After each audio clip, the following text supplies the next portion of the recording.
been working and doing research as an artist in the fields of agronomy, plant history, political economics, socialist anthropology, and biodiversity for the past 40 years.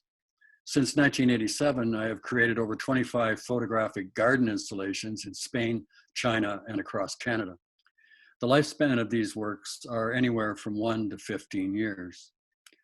First of all, I'd like to show you a clip from a film done by Adam Kaplan for Museum London in 2019.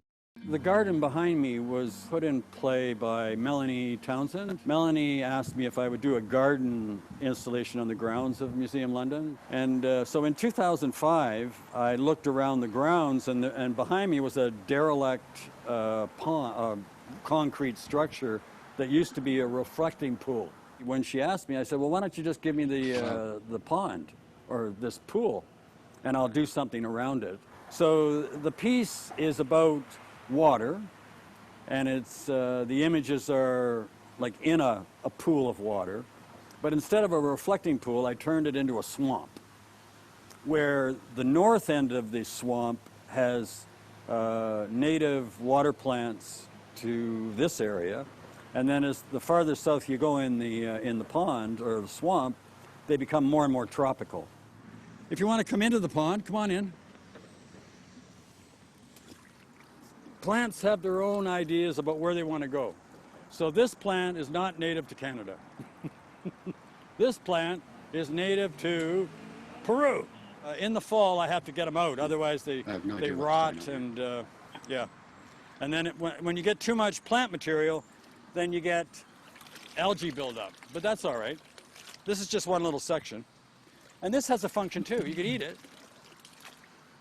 So what I did was I chose a work that I had done between 1984 and 1991 called As the Crow Flies, and where one segment of that work looked at what's due south of London, Ontario, where you hit water.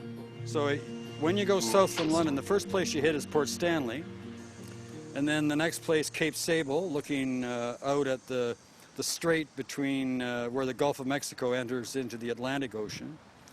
Then the Bay of Pigs, Cuba, looking out at the Caribbean Sea. And then Puerto Mutis, Panama, looking south out into the Pacific Ocean. And then finally Talara, Punta Pereñas, Peru, looking out at the Pacific Ocean. Come on down here. So from where we're standing, yeah, you can actually follow the longitude due south from London, and you can see every place that I went to back in the 80s. Over the past 14 years, I keep adding things. I keep, like for instance, there's plant identification markers that I added last year. And I always make sure that within the information of each marker, identifying each specific variety, species, is not only where the plant originated, and they're all native to the Americas here, but I also put their economic value, because most plants have an economic value. So it can be medicinal, it could be a food crop, it could be aesthetic, and I think that's really important. Like, the aesthetic value has an economic value. We plant ornamentals, as we call them, and all our ornamentals here are native to the Americas. And they've been grown, again, by First Nations farmers for thousands of years.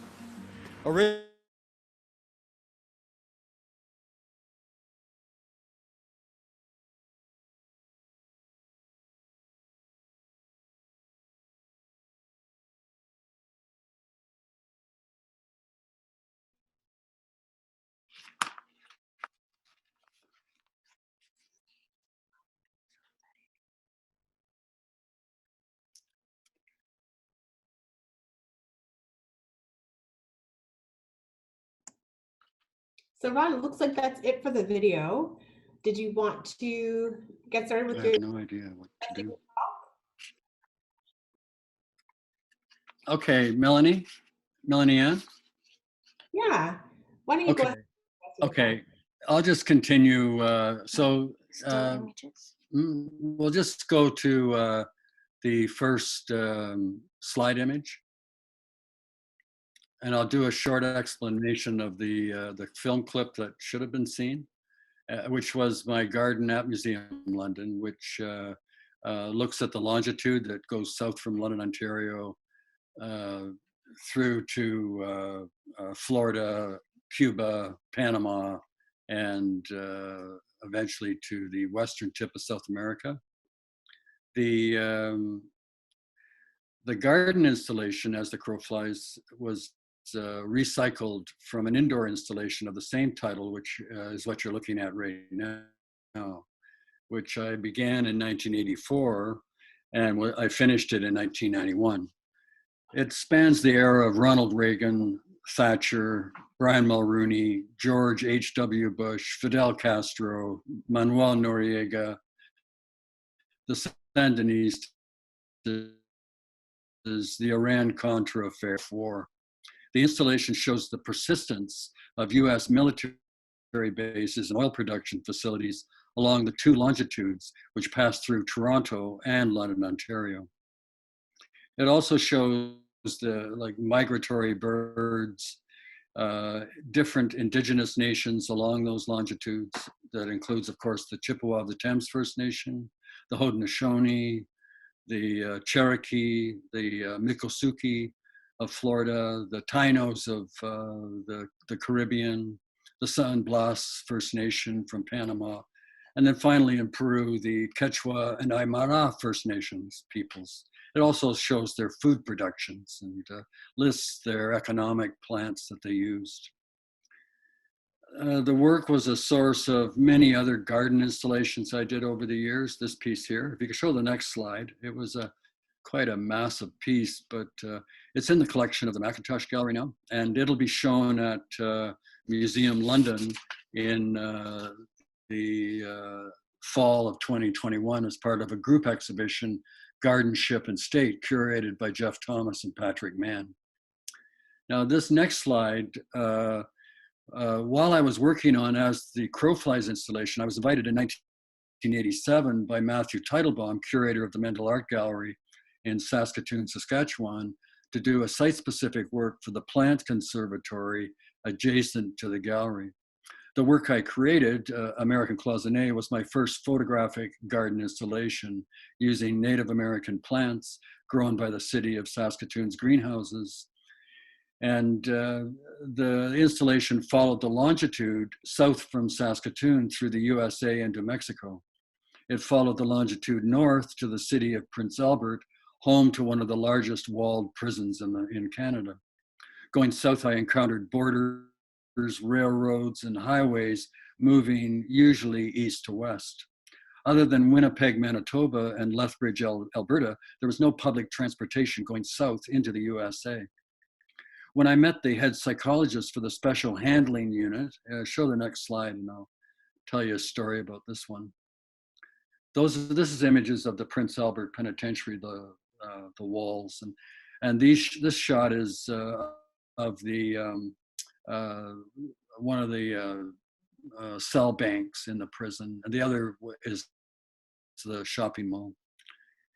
And when I met the head psychologist for the special handling unit in the Prince Albert Penitentiary, she asked me what I was doing there.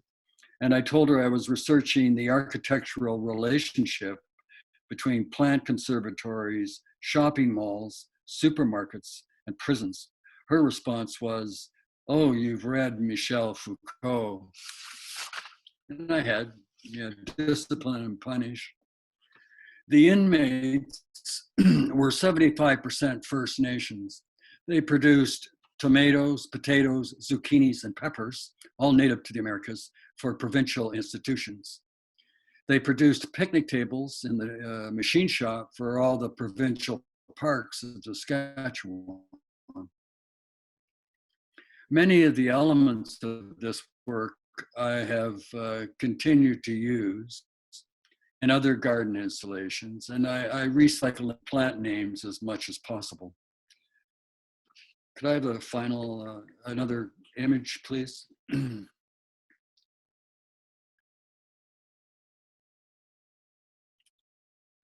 James? Next image. Image number 5. I'll just keep talking. I don't know if he's there. Keep talking.